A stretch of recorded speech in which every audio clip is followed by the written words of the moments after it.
नमस्कार दर्शक बंधु आज के আমরা চলে এসেছি আমাদের এই গমের ক্ষেতে 21 দিন হচ্ছে আর আমরা এবারে যেটা চাষ করেছি সেটা হচ্ছে সোনামতি গম।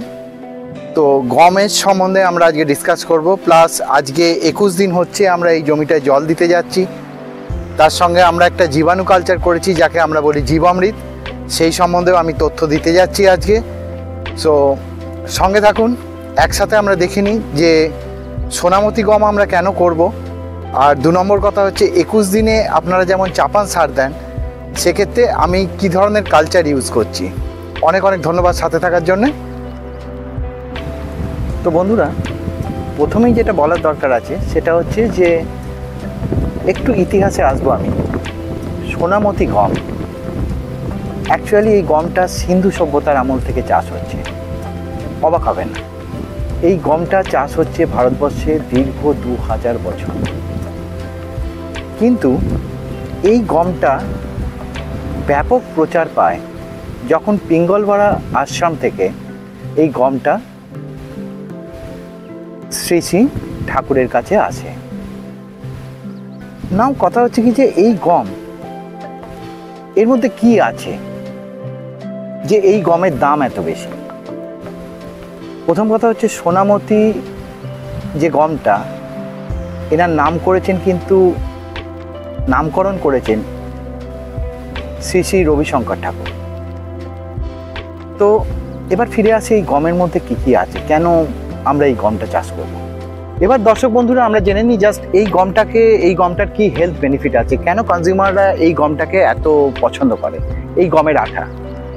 প্রথম কথা হচ্ছে যে আজ অবধি পৃথিবীতে এমন কোনো হাইব্রিড গম বা অন্য কোনো গম তৈরি হয়নি যার মধ্যে ফলিক অ্যাসিড আছে। তো আপনারা জানেন ফলিক অ্যাসিড আমাদের শরীরে কি কাজ করে। এছাড়াও এই গমটার মধ্যে প্রোটিন আছে, হাই ফাইবার আছে, সবথেকে বড় কথা হচ্ছে গ্লুটানিন এই গমে অনেক কম, যার ফলে এই গম হচ্ছে একটা লো গ্লাইসেমিক গমের মধ্যে এক নম্বরে। তো অনেক সুগার পেশেন্ট আমাদের বাড়িতে আছেন যারা রুটি অবধি খেতে পারেন না হাই গ্লুটানিনের ভয়ে। তো তারা নির্ভয়ে এই গমের আটা খেতে পারে। এছাড়াও যা আছে আপনাদের আমরা প্রোটিনের কথা বললাম, মিনারেলের কথা বললাম। এর মধ্যে সব থেকে হাইয়েস্ট যেটা আছে ম্যাগনেসিয়াম আছে, আয়রন আছে, জিঙ্ক আছে, এর ভাগটাও অনেক বেশি। তো এই গমের যে নিউট্রিয়েন্টগুলো আছে প্যারালাল, তো যার ফলে এই গমটার বাজার মূল্য এত বেশি।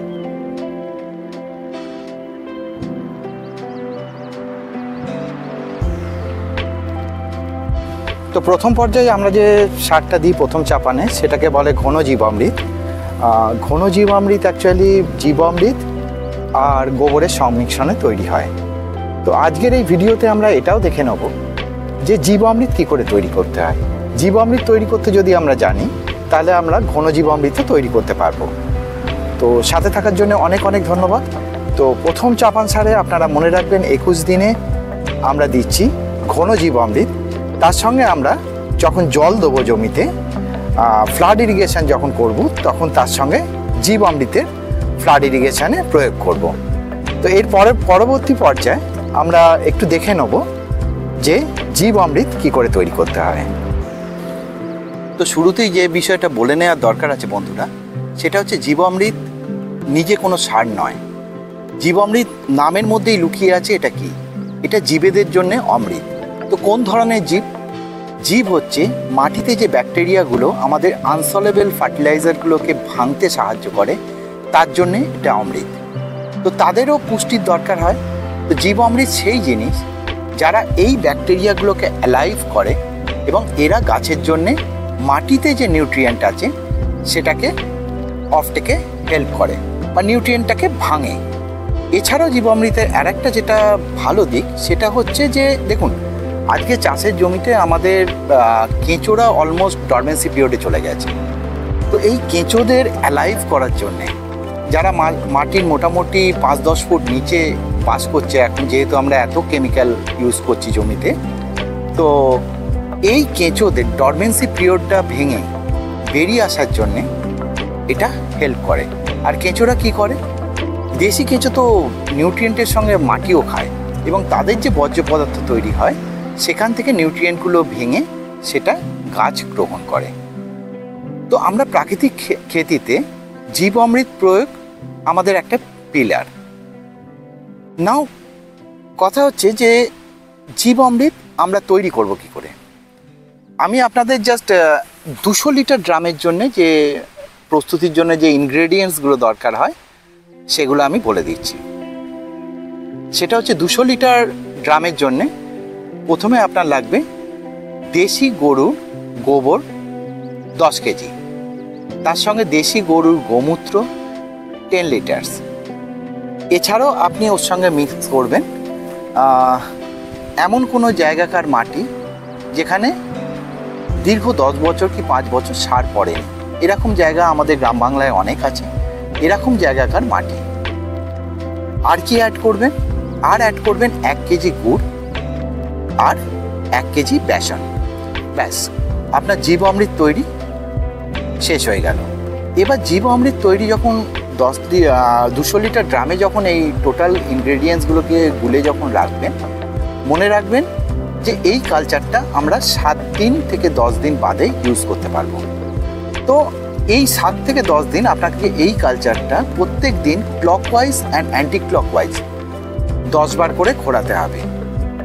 নাও আমি একটু বলে নিই যে তর্কটা আছে এর পেছনে, যে জীব অমৃতে কী এমন জিনিস আছে, জীব অমৃতে কী কী আছে আমরা দেখলাম। এবার কেন আমরা জীব অমৃতে এই জিনিসগুলোকে মেশাবো সেটা জানার ভীষণ দরকার।